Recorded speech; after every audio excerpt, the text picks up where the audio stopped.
Hello viewers, in this video we are going to discuss common grammar mistakes that often the learners of English make. They consciously or unconsciously they are making such mistakes. Today we are going to discuss such mistakes. We will analyze them, which grammar rules are governing them, and how we can rectify those mistakes. So let us start, let us discuss some common mistakes. Often students make such kind of sentence. I didn't knew the answer.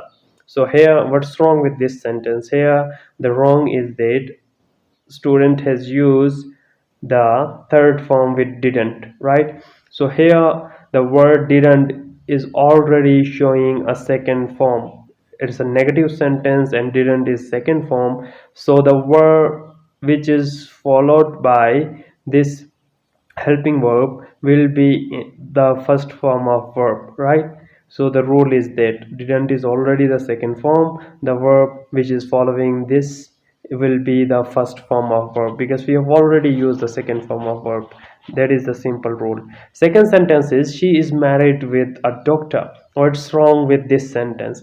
This sentence there is a error of preposition. So the correct preposition to use here is to, not with.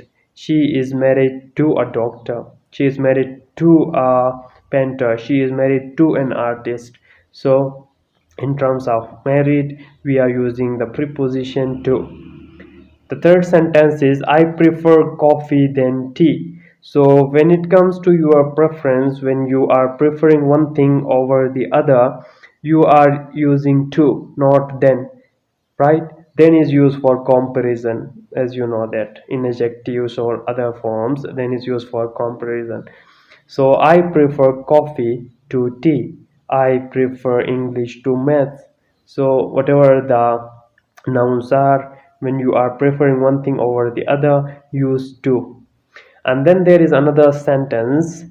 Despite of the rain, we went out.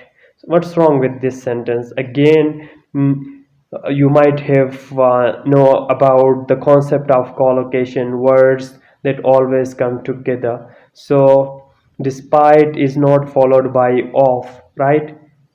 Rather than in spite is followed by of. You can say in spite of, but despite is not followed by of. Simply say despite the rain we went out.